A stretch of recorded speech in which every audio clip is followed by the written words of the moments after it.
un tout premier budget pour la nouvelle mairesse de Montréal.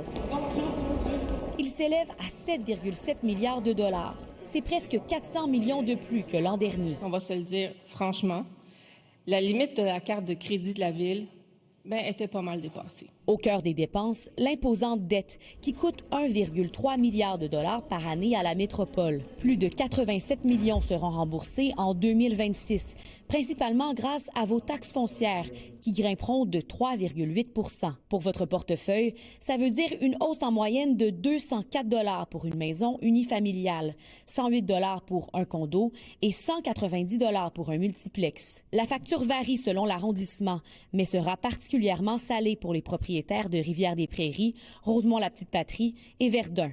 En campagne électorale, Soraya Martinez-Ferrada avait pourtant promis, ici à l'Hôtel de Ville de Montréal, de limiter cette hausse à l'inflation. Je me suis engagée d'avoir une hausse équivalente à l'inflation, autour de 2 %. Le président du comité exécutif a expliqué que la Ville s'est plutôt basée sur l'indice des prix à la consommation du mois de septembre, qui se situait à 3,4 %. Notre job était de s'assurer qu'on soit à l'inflation au niveau de la Ville de Montréal, et on l'a fait.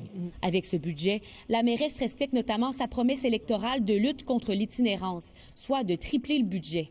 Il passera de 10 millions de dollars à 30 millions. L'itinérance n'est pas un problème qu'on peut repousser. C'est une urgence humaine et une responsabilité collective.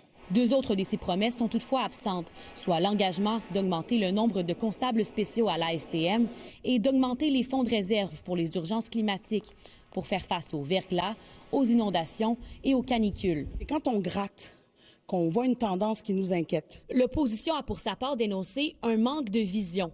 La chef se désole de voir une diminution de 50 % du budget de développement et d'expansion de Bixi.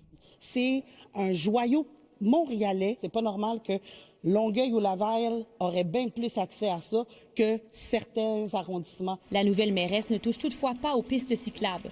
Le budget est bonifié de 30 millions de dollars. Ce document de 280 pages contient bien d'autres informations sur l'organisation de la ville pour l'année à venir. Côté sécurité, par exemple, Montréal prévoit 42 millions de dollars pour installer des caméras partout dans la ville. Anne-Sophie Jobin, TVA Nouvelles, Montréal.